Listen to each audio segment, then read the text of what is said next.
Assalamualaikum warahmatullahi wabarakatuh. Saya Alauddin Riyadsyah dengan NIM 2018-310082, mahasiswa Fakultas Ilmu Administrasi, Program Studi Ilmu Administrasi Publik. Mata kuliah Administrasi Pembangunan Masyarakat Desa dan Kota. Dosen pengampu Bapak Hendri Masduki, Esos, MShi. Di sini saya akan menjelaskan hasil resum tugas kebijakan saya. Yang pertama yaitu tentang Undang-Undang Nomor 35 Tahun 2009 tentang narkotika. Narkotika sendiri adalah zat atau obat yang berasal dari tanaman atau bukan tanaman, baik sintetis atau maupun semi sintetis, yang dapat menyebabkan penurunan atau perubahan kesadaran bagi penggunanya. Bahkan bisa mengakibatkan hilangnya rasa nyeri dan dapat menimbulkan ketergantungan yang dibedakan ke dalam golong-golongan narkotika yang ada di lampiran UU nomor 35 tahun 2009 tentang narkotika. Di sini saya akan menjelaskan ruang lingkup dari kebijakan tersebut.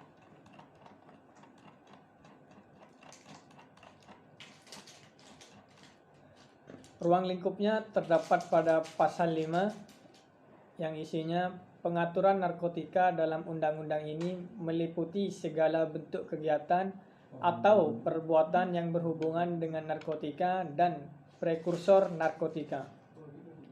Pasal 6 yang pertama, narkotika sebagaimana dimaksud dalam pasal 5 digolongkan ke dalam narkotika golongan pertama, narkotika golongan kedua, dan narkotika golongan ketiga.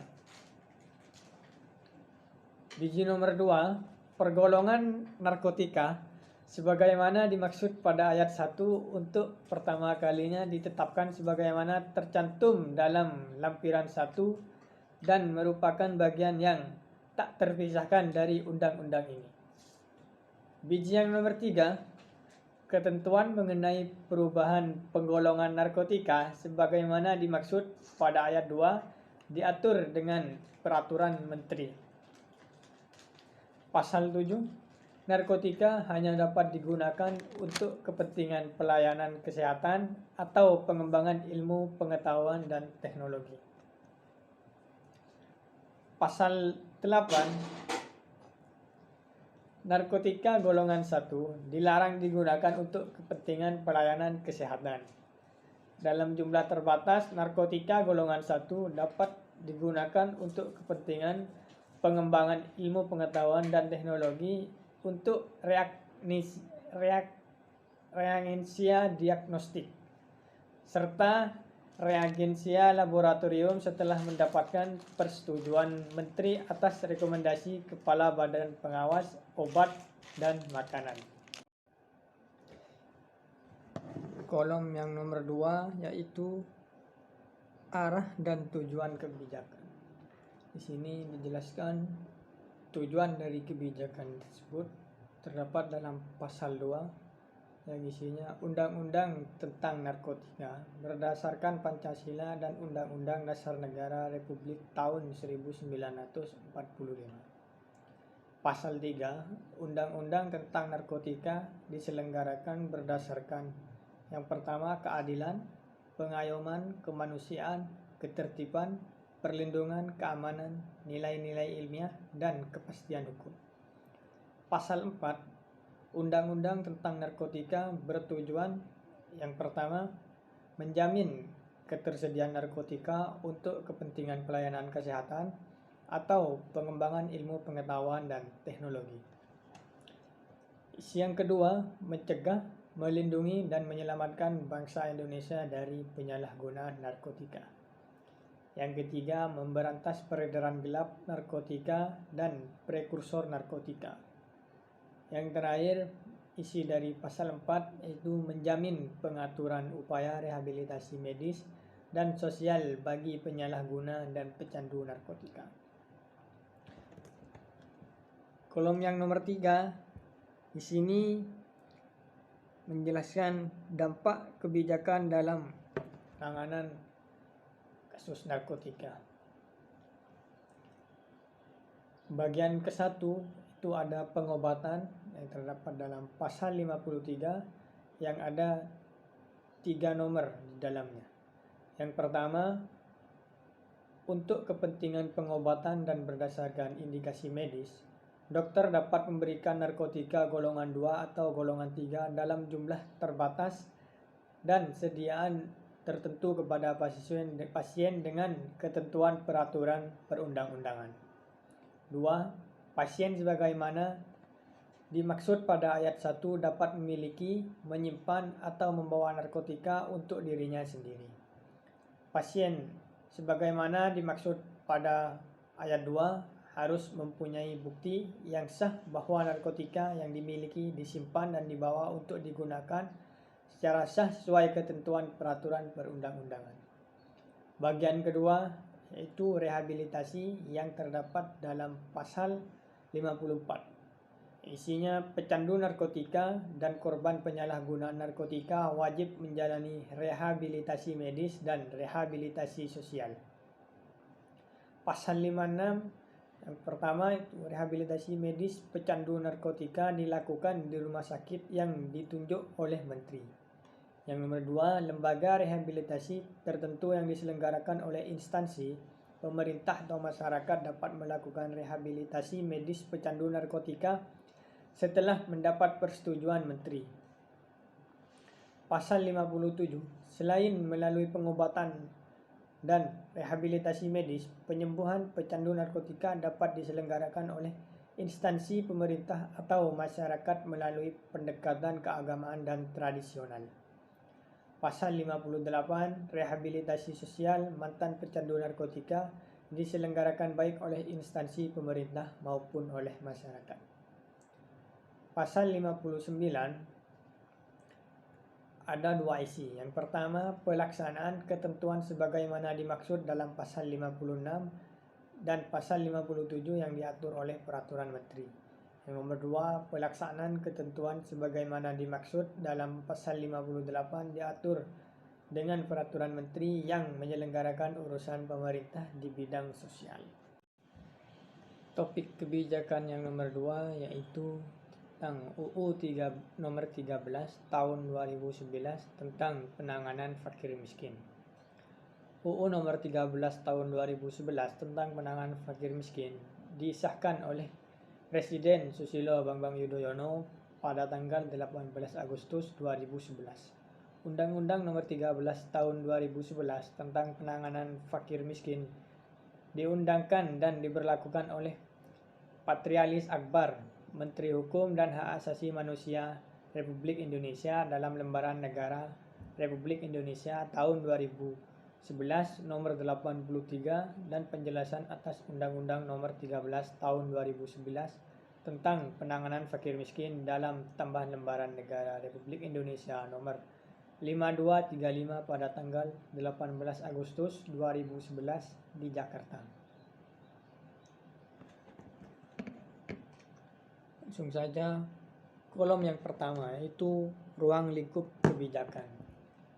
Di sini ketentuan umumnya terdapat pada pasal 1 dalam undang-undang ini yang dimaksud dengan biji nomor 1, fakir miskin adalah orang yang sama sekali tidak mempunyai sumber mata pencaharian atau mempunyai sumber mata pencaharian tetapi tidak mempunyai kemampuan memenuhi kebutuhan dasar yang layak bagi kehidupan dirinya atau keluarganya. Nomor 2, penanganan fakir miskin adalah upaya yang terarah, terpadu, dan berkelanjutan yang dilakukan oleh pemerintah daerah atau masyarakat dalam bentuk kebijakan, program dan kegiatan pemberdayaan, pendampingan, serta fasilitasi untuk memenuhi kebutuhan dasar setiap warga negara. Ketiga, kebutuhan dasar adalah kebutuhan pangan, sandang, perumahan, kesehatan, pendidikan, pekerjaan, atau pelayanan sosial. Nomor 4, pemerintah pusat Selanjutnya disebut pemerintah adalah Presiden Republik Indonesia yang memegang kekuasaan pemerintah negara Republik Indonesia sebagaimana dimaksud dalam Undang-Undang Dasar Negara Republik tahun 1945. 5. Pemerintah daerah adalah gubernur, bupati atau wali kota dan perangkat daerah sebagai unsur penyelenggara pemerintah daerah. 6. Pemerintah atau menterinya adalah yang menyelenggarakan urusan pemerintah di bidang sosial. Pasal 2, penanganan fakir miskin berasaskan yang pertama kemanusiaan, yang kedua keadilan sosial, yang ketiga non-diskriminasi, yang keempat kesejahteraan, yang kelima kesetiakawanan, dan yang keenam pemberdayaan.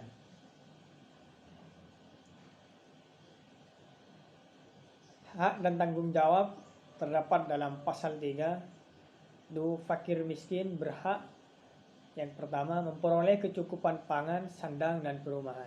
Yang kedua memperoleh pelayanan kesehatan. Yang ketiga memperoleh pendidikan yang dapat meningkatkan martabatnya.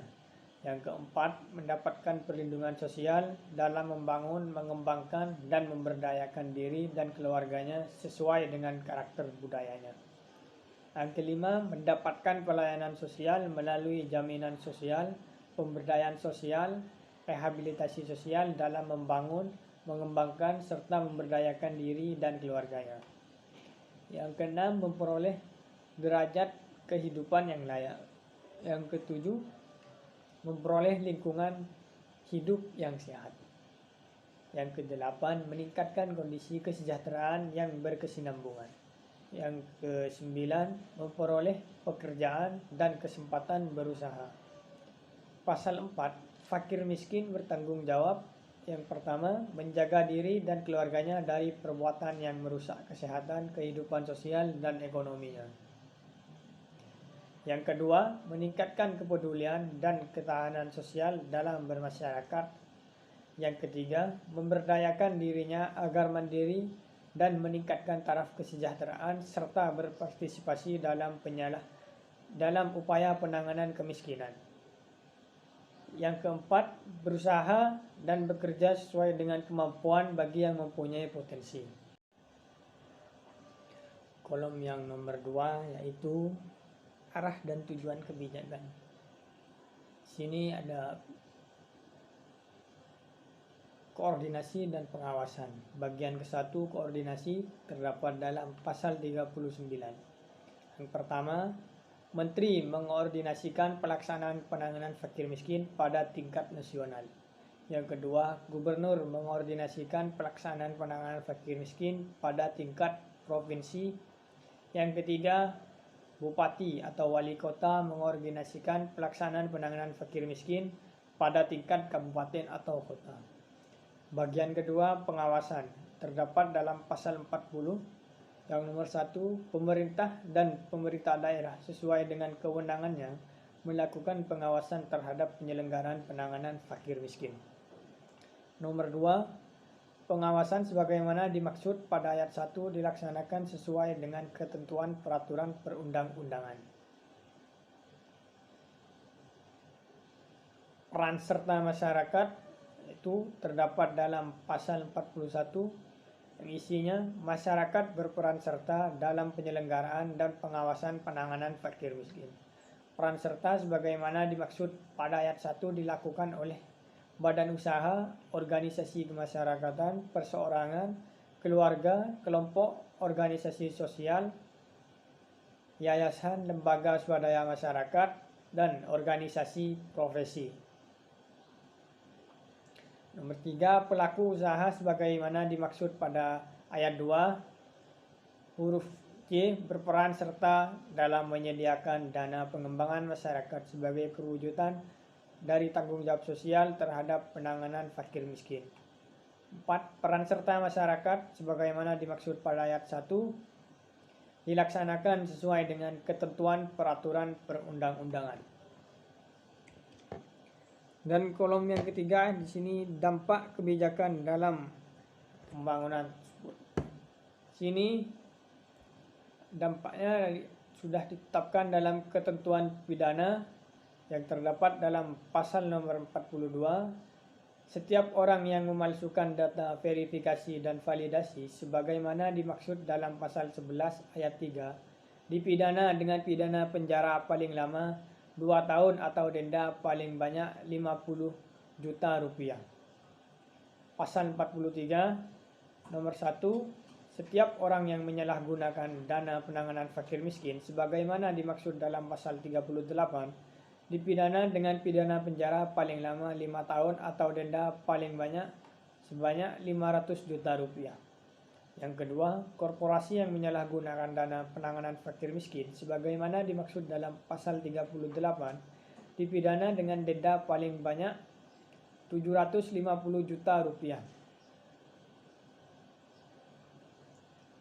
Pasal 44, pada saat undang-undang ini mulai berlaku, semua peraturan perundang-undangan yang mengatur mengenai penanganan fakir miskin dinyatakan masih tetap berlaku sepanjang tidak bertentangan dengan ketentuan dalam undang-undang ini. Nomor 2, peraturan pelaksanaan undang-undang ini harus ditetapkan paling lambat 1 tahun sejak undang-undang ini diundangkan.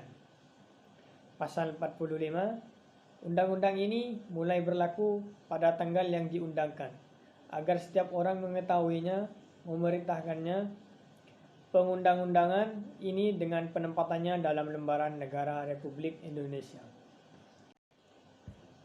Mungkin hanya ini saja yang dapat saya sampaikan dari hasil resum tugas kebijakan saya. Kurang lebihnya mohon maaf. Assalamualaikum warahmatullahi wabarakatuh.